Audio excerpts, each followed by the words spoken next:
suñ ko bëggul. waaw mais loolu la ñu wane fi mu nekk nii. loolu la ñu wane. loolu leer na li Thierno Baba Niass Tahirou Sarr libéré nañ ko Farba Ngom des na ci kaso bi mais loolu bu mu amee gis nga Yacine Fall li mu wax est-ce que loolu bett na la ci Farba. man de personnellement bettu ma. bettu la. bettu ma pourquoi ku xam Farba pouvoir bu mu yor ci Sénégal pouvoir bu mu yor ak capacité bu mu yor pourquoi bettu ma parce que bien vrai que Farba jàpp nañ ko détention préventive puisque liñ ko accusé yenn fait. N'empêche enquête baa ngi dox mais soo xoolee militant Farba yi et cetera li ñu doon def politiquement ñu ngi continuer di ko def moo tax man bu ma dégloo madame la ministre Tata Yacine Fall. laa xaw a comprendre yenn affaire yi. laa xaw soo xoolee aussi am na ñenn ñu alerté woon avant cela am na ñenn ñu alerté woon am na seen benn collègue journaliste. sëñ Salim mi ngi doon am na ñu alerté woon ni telle personne am na téléphone mi ngi yor téléphone wala mi ngi discuter am yenn journaliste aussi yu nekk ci plateau télévision ni tel détenu envoyé na message tel détenu envoyé na message ñu xam ni te loolu du yoon te man en fait lu gën a garaaw ci mbir yi en fait nit ñi peut-être ñu ngi ko banaliser pour considérer que ni Farba dañ ko toppee woon 125 milliards ñëw ci ñaar téléphone mais du loolu mooy problème bi. En fait information yi madame la ministre jàllee li ñuy xool. téléphone yooyu dañ ko doon utiliser pour faire quoi. téléphone yooyu bu ñu ko doon utiliser pour faire quoi ñenn aussi di taxaw ci li ñu wax li fekk ni ci téléphone bi des images wala des vidéos à caractère pornographique mais xamuñu c'est pour faire quoi xamuñu ndax pour chantage la. xamuñu pour man gëm naa ni ne su jëlee yore téléphone am def ci vidéo wala image pour seetaan kese.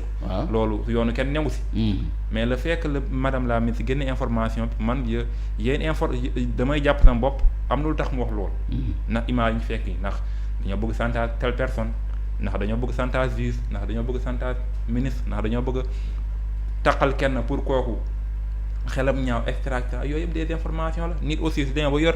téléphone ñu jàpp la nga nekk biir prison. biir pavillon spécial nga am possibilité te ñu ngi lay toppee ay problème de détournement yooyu nga am possibilité di transférer xaalis loolu y a un sérieux problème. Y a un sérieux problème li ñuy wax li aussi toujours justice loolu aussi responsabilité du ma accuser directement Farba aussi responsabilité partagée la. waaw administration pénitentiaire aussi bien vrai que nee neen arrêté neen benn garde. Actuellement je pense retour de parquet quelque chose comme ça. Mais nee na gën a xóotal enquête bi xool responsabilité ku nekk lu mu ci def képp ku ci tàq ñu jéem a sanctionné comme ça demain képp kuy jéem a def affaire yu mel noonu da nga ci xalaat bu baax. waaw da ci xalaat ba kii Demba Sakho looy wax ci li ministre de la justice garde des Sceaux Yacine Fall déclaration bi def ci par rapport ak l'affaire Farba Ngom. waaw. Madame le ministre Yacine Fall c'est vrai maa ngi koy nuyu. Et puis di saluer aussi son courage parce que affaire Farba évidemment bi polémique bi amee le débat s'est posé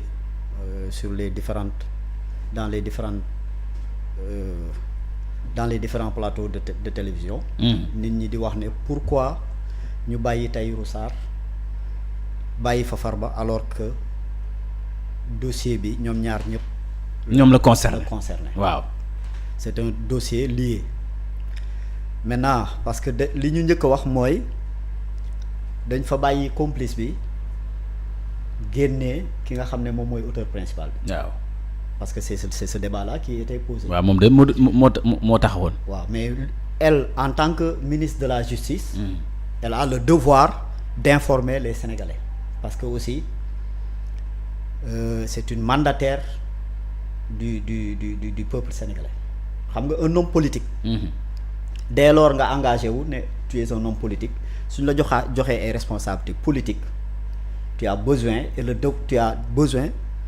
et tu as le devoir d'informer les Sénégalais parce que c'est un débat qui s'est posé mu génn def un point de presse pour situer les responsabilités wax lan moo génnee Tahirou Sarr ci kaso bi comme liberté provisoire wax lan moo bàyyi Farba ci kaso bi donc point de presse bi c'était ça pour éclaircir lan moo bàyyi Farba. loolu am na solo précision boobu am na solo mais ci continue bi déclaration ministre de la justice bi ñu wax ne waru koo wax le procureur de la République moo ko waroon def loolu ngay wax toll ci Demba Sakho. non procureur waru ko wax parce que procureur déjà dossier judiciaire bu ñu ko xasee ba instruire. Procureur mënatu ci wax parce que c'est une affaire pendant devant la justice. moo tax kenn warul ci commentaire kenn waratu ci wax parce que enquête yi mi ngi déroulé wu. maintenant procureur mi ngi am devoir wax bu fekkee dañu arrêté kenn te instruction amagul ci lay génn informer l'opinion publique madame Yacine Fall contenu bi ngay wax noonu. waaw lu mu ci wax. li mu ci wax dégg nañ ko mooy. dañ ko fekkee ñaari téléphone Farba. waaw. Le détenu Farba détenait des portables à l'enceinte du pavillon spécial. Ce qui est illégal ñëpp xam nañ ko parce que un détenu warul mën a disposer de portable privé personnel dans sa cellule. ñun ñekkoon nañu rëbës xam nañu comment ça se passe soo soxlaa téléphoné da ngay jënd ticket télécentre nga dem télécentre ñu jox la téléphone portable boo xam ne amul sax WhatsApp mooy téléphone yi ñuy wax téléphone promotion yi yooyu lañ lay jox nga woo say avocat ou say parents proches maintenant ni mu def ba disposer de ces 2 téléphones déjà c'est illégal. Rien que ça war nañ koo mën a téye pour des enquêtes maintenant le contenu yi ñu ci wax comment se fait-il que déjà il détenait des téléphones yu am WhatsApp di ci def ay correspondance yoo xam ne ça sortait même du territoire national. waaw loolu la ministre bi wax. waaw donc ça doit être inquiétant te li ñu décelé ci correspondance yi aussi c'est des correspondances yoo xamante ne tout est pratiquement yu ci bëri c'est politique parce que on a parlé. des correspondances avec des journalistes. Avec des journalistes, des patrons, des dirigeants d'organes de presse.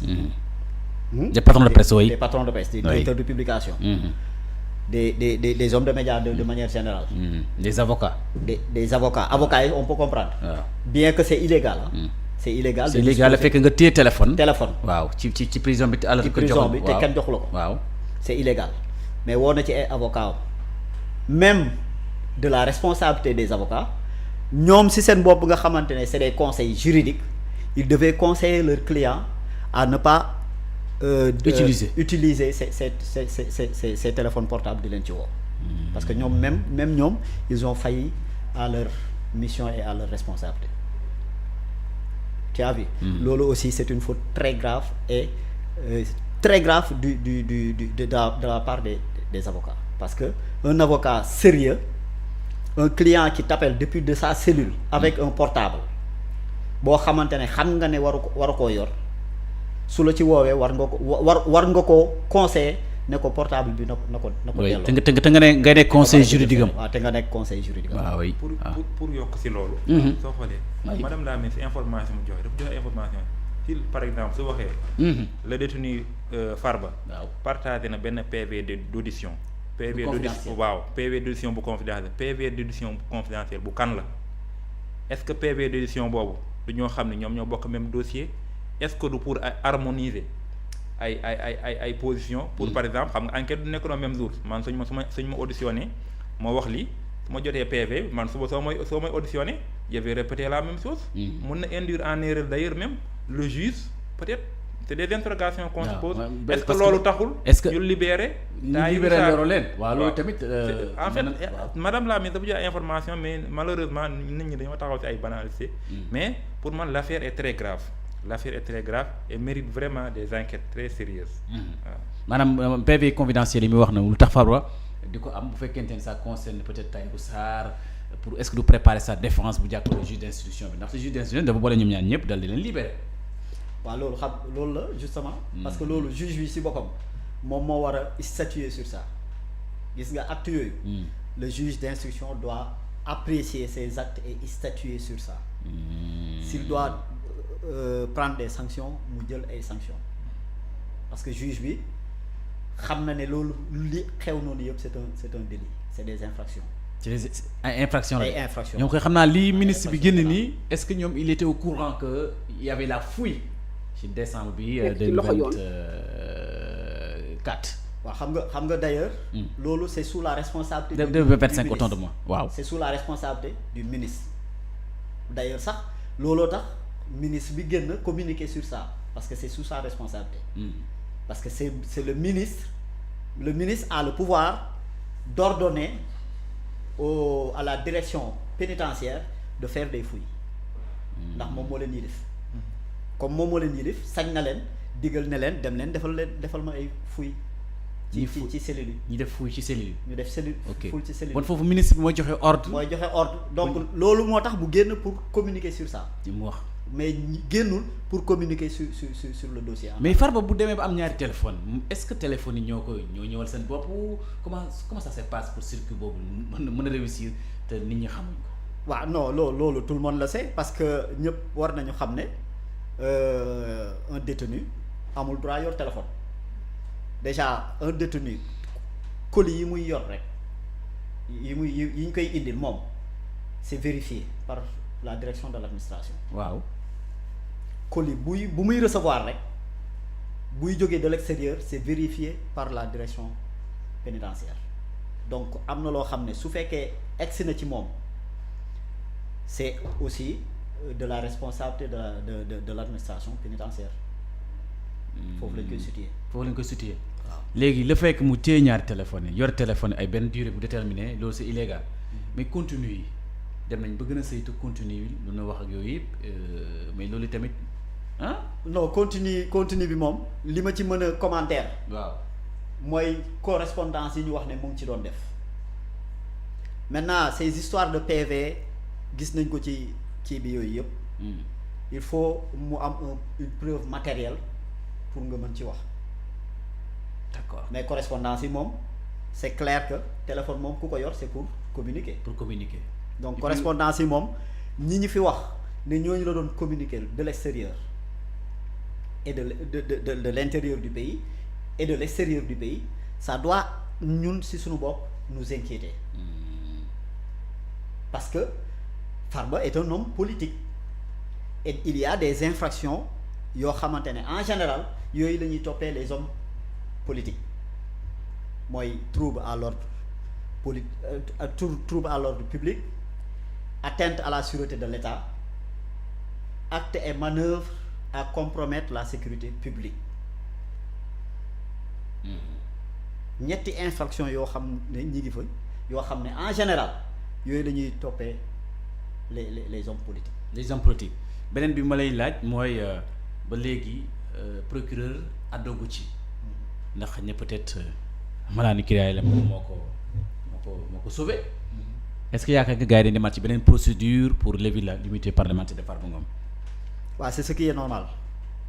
waaw bu fekkee dañ ko war a poursuivre sur ces infractions là il faut ñu dugalaat demande encore de lever de son immunité parlementaire à l'Assemblée nationale pour lever ko. pour def ko.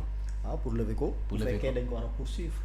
xaw ma nag ndax dinañu instruire dossier boobu pour poursuivre ko ou pas. même ministre de la justice bi Thierno Baba Niass moom mooy bind bataaxal jébbal ko assemblée nationale pour ñu lever son immunité parlementaire yaakaar nga ne gars yi dañ dem ba foofu. gëm naa ni su dee am nañ ay information yu sérieuses comme madame la ministre nu mu ko waxee. indispensablement foofu la ñu jëm parce que pour poursuivre aussi foofu rek la ñu mën a jaar te gëm naa ni. jàpp naa ni dinañ ko def. dinañ ko def dañ sumi waat maanaam ci lay. pour poursuivre. boobaa mu nekk ñaari yoon. foog ñu def ko sinon mënoo ko poursuivre te defoo loolu. soo ko def nit du def dara aussi nga ni nit def na li ñëpp xam ne li du yoon aussi nga toog di ko seetaan donc forcément si li ñuy jëm. mais yow xam nga Abdou Aziz Diop non ki nekk adjoint maire à Niam moom da doon kii ci pavillon spécial bi def buntu bi foog naa gis nga vidéo bi. waaw mu jëlee ko place su mandat de dépôt moom Abdou Aziz Diop. effectivement xam nga man yenn yi damay ni bon nit bu ànd ak xelam. nit bu ànd ak xelam ànd ak sagam loo mer nit loo mer am na foo xam am na limite yoo xam ne waroo ko dépasser. dem di di dóor di fëgg buntu pavillon spécial benn instant de xam naa ni kenn suñu xalaatul woon sax jege fa sax ba di filmer. est-ce que Demba Sakho ñu mene ko sax. dem boo xalaatu ko sax dem taxaw buntu pavillon spécial yor téléphone am di ko filmer sax. nit warul am xel taxaw foofu di ko filmer wax ma laa dem di fëgg bay attaquer di fëgg di yuuxu bon mandat dépôt bu ñu ko def pour man c'est tout à fait normal nit ak loo mer ak loo luñ la tooñ war nga am benn dal am retenu de telle sorte que looy wax nga xam looy wax looy def nga xam looy def. gis nañ ne chargé de communication bi Abdoulaye Ndiaye mu ngi présenter ses excuses ne ngi jégalu parce que Abdoulaye Diop da bokk seen pôle communication loolu voilà bu ñu ko jàppee ne daal mais très malgré loolu yëpp voilà mu ngi noonu image baa ngi noonu bokk gis ngeen ko ni Abdoulaye Ndiaye ak moo nekk noonu ak Abdoulaye Diop mu jëlee ko place su mandat de dépôt. waaw d'accord xam nga nit moom soo defee dara am nga droit jéggalu mais aussi du jéggalee aussi du obligation du force te am na looy def aussi du nit du tëb rek jéggal la di neen dañ laa war a sanctionner jaaraleelu yoon de telle sorte que beneen yoon nit bu ko xalaat def sax da nga tiit dana am lu koy teree def waaw lu ko teree def mais Demba Sakho lii tamit milieu carcéral bi jar nañuy jëlaat lii war nañ ci jaar régler lu bëri parce que de ñi ngi am ñuy wax ne rek du Farba rek moo fa yore téléphone di doon homme politique am na homme politique yi fa nekkoon ba génn nañ libéré noonu mais ñoom ñu dina am seen téléphone tamit loolu est-ce que mënuñu occasion lii ñu régler problème boobu. ñu respecte la loi et le règlement intérieur. bon en fait carcéral. waaw c'est que loolu dañ ko war a encadrer waat. ñu ko war a encadrer waat de. waaw dañ ko war a encadrer waat d'autant plus que c'est vrai que. comme ni nga ko waxee daan na am ci ñenn ñoo xamante ne yëguñu ko woon parce que yooyu c'est des privilèges yoo xamante ne en général les hommes politiques bu ñu duggee ci kaso bi dañ koy am c'est des privilèges ak des hommes d'affaires yi nga xamante ne comment dirais-je ils ont des capacités financières par exemple ay milliards ñooñu dañ koy am ci biir. c'est-à-dire prison dafa am place su ku nekk milliardaire fi nga war a dem ak ku nekkul milliardaire. waaw dafa am parce que il y a même de ces chambres yoo xamante ne ñi ñuy wax ne ay kilifa lañu ay autorités lañu ñooñu lañu fay yóbbu mais xam nga loolu aussi bon il y a ça peut se comprendre d'une part d'autre part ça ne peut pas se comprendre. Non moi je peux accepter par exemple une autorité boo xamante ne dañ koy poursuivre. Il bénéficie d'une présomption d'innocence. Kilifa la ci réew mi ñu koy poursuivre évidemment mënoo ko yemale koo xamante ne yemuñu statut yemuñu standing même social bien que la justice est là pour tout le monde et que on est tous égaux devant la loi. Mais aussi il faut que aussi ñu accepter loolu ne doomu aadama yi yemuñu et puis même non seulement yemuñu mais li leen di dugal ci kaso bi sax du benn parce que ñenn ñi crime moo leen fa dugal ñenn ñi délit moo leen fa dugal waaye bañ nañ ko sax ba en général ñi nekk ñi nga xamante ne crime moo leen fa dugal ak ñi nekk ñoo xam ne délit moo leen fa dugal sax bokkuñu fi ñuy nekk. waaw tu as vu c'est-à-dire pour respecter aussi la dignité humaine aussi mën nañu accepter. quand même muy am ay traitement de faveur parce que ils bénéficient tous de présomption d'innocence waaw. mais mu lii nag mënuñu wax ne yëfi politique la ndax lii Pastef yoon na néewul ci na mais bu njëkk bi daal ñu ne dossier moom senti bi moom ñu ne Pastef bokk na ci parce que Ousmane Sonko moo waxoon na far bii mooy sa dernière campagne mais affaire téléphone bii nii ak li ministre bi découvert loolu yoonu Pastef néewul ci. non yoonu Pastef. waaw loolu moom non même arrestation bi sax yoonu Ousmane Sonko nekk. c'est senti bi. même arrestation bi yoonu Ousmane Sonko nekk loolu nit ñi politiciens yi ñoo koy jël comme argument rek di wax ne bon waxoon na ne bii mooy dernière campagne am et puis ça sax c'est pas justifié parce que li ko fa bàyyi sax avant 2029 mën na génn comme avant 2027 mën na génn. Ça dépend. ça dépend dañuy ñëw bu ñu jógee justice ak reddition des comptes dañuy ñëw ci politique maa ngi nuyu Mariam Gaye mi ngi wax ne bien dit Thierno Baba Niass notre coordinateur de valeur Mariam Gaye maa ngi lay nuyu ak Bibou Laye Touré ñu ngi lay nuyu bu baax a baax Mor Niang